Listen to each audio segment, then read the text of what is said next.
Oi, gente. Eu e meu grupo nós iremos apresentar sobre o assunto resumo, estrutura e estratégia de escrita. Nós somos do IFPA Campus Tucuruí, terceiro ano de saneamento. As discentes do grupo são Ana Rainara, Ana Vitória, eu, Caroline e Laura de Oliveira. A professora responsável é a Zaline Vangeli e ela é professora de redação técnica. Eu e Ana Rainara, nós iremos iniciar a apresentação falando um pouco dos temas. Os temas que compõem o nosso sumário são o que é o resumo, qual o objetivo do resumo, tipos de resumo informativo, indicativo e crítico, estrutura de resumo nas normas ABNT, estratégia de escritas, considerações finais das nossas referências. Eu começarei explicando o que é o resumo, qual o objetivo do resumo e os tipos de resumo informativo, indicativo e o crítico. O que é o resumo? O resumo ele é uma exposição abreviada de um acontecimento ou uma obra literária.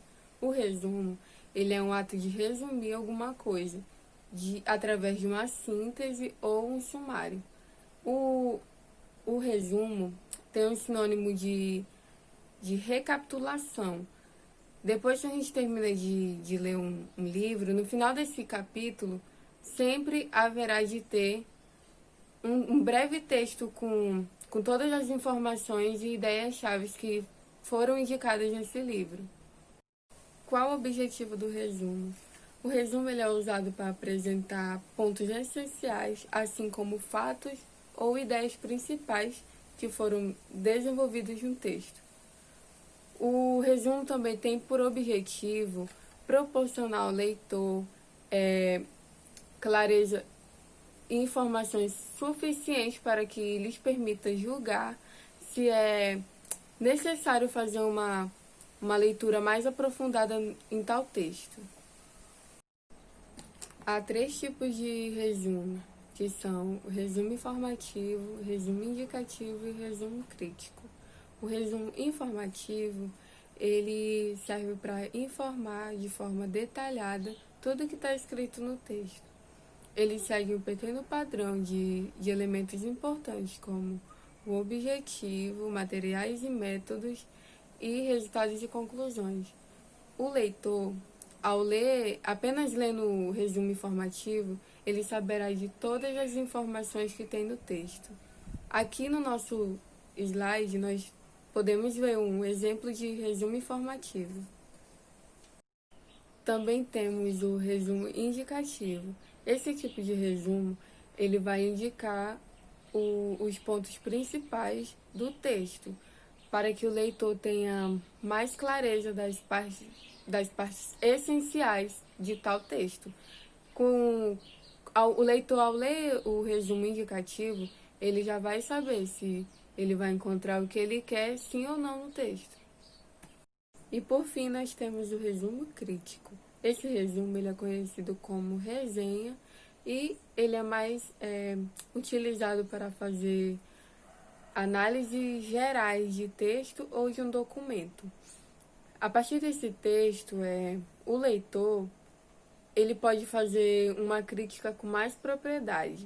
Aqui no slide, nós podemos ver que tem um exemplo de resumo crítico, assim como os outros resumos também têm. Oi, eu me chamo Ana Rainara e dando continuidade do que a Caroline falou, vamos falar agora sobre estrutura de resumo na norma ABNT. Para a ABNT, não tem muita enrolação, ela exige que o problema de pesquisa seja abordado diretamente e a ABNT criou uma definição para o resumo que é uma apresentação concisa dos pontos relevantes de um texto, oferecendo uma visão clara e rápida do conteúdo e das conclusões do trabalho somado ao título. Bom, temos o resumo simples e o resumo expandido. Vamos falar um pouco agora sobre o resumo simples, em seguida falarei também do resumo expandido.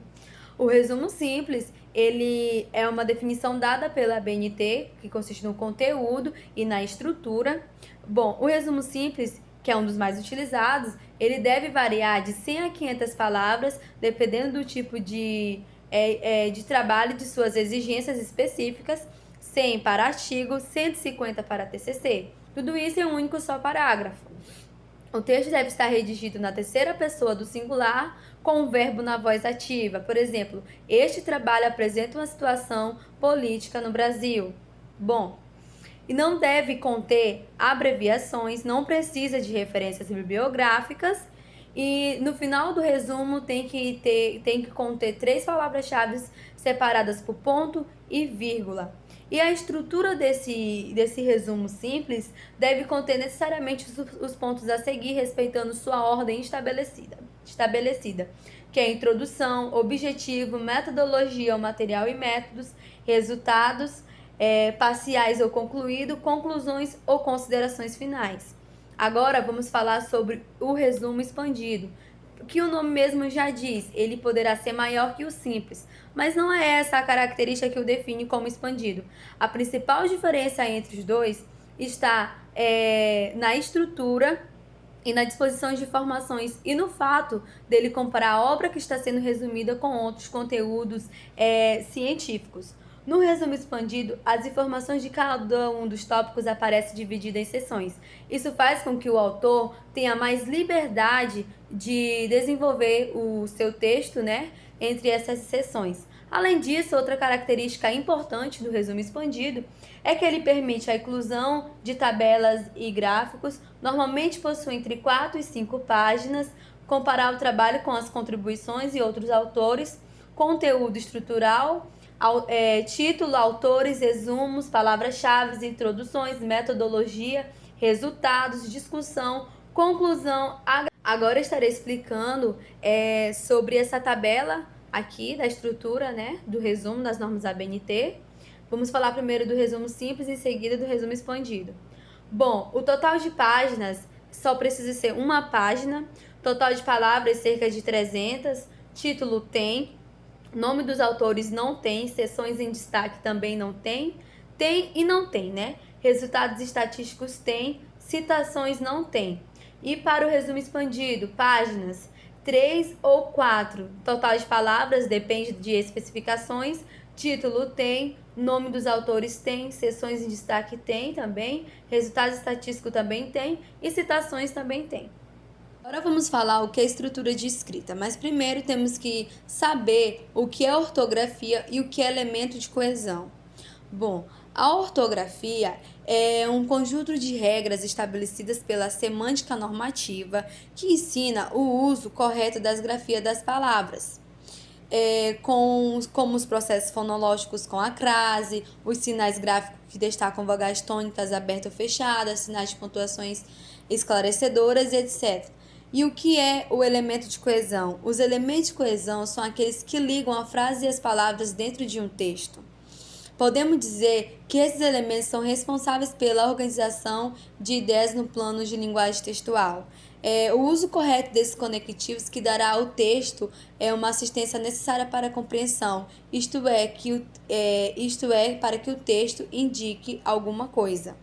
E, sabendo disso, agora vamos ao que é estrutura de escrita. Quando fazemos a seleção dos elementos essenciais de um texto, que é a manutenção de informações primárias, percebemos que alguns aspectos de suas organizações eles se equivalem e não precisam ser repetidos. Há ideias e exemplos que não fariam falta, não prejudicariam o entendimento se fosse retirada, que é a eliminação de informações secundárias. Bom, e quando vamos fazer o resumo, na maioria das vezes se deparamos com dificuldades, certo?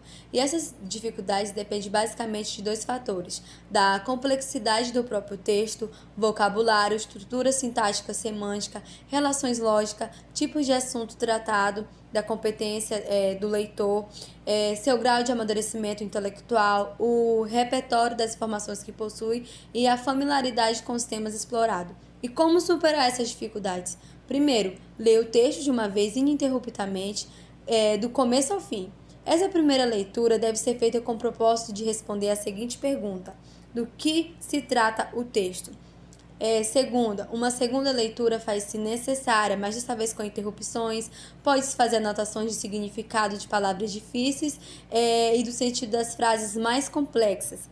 Deve-se preocupar em entender o sentido das palavras relacionais responsáveis pelo estabelecimento das conexões. Terceiro, procurar fazer uma segmentação dos textos em blocos de ideias que tenham alguma unidade de significação.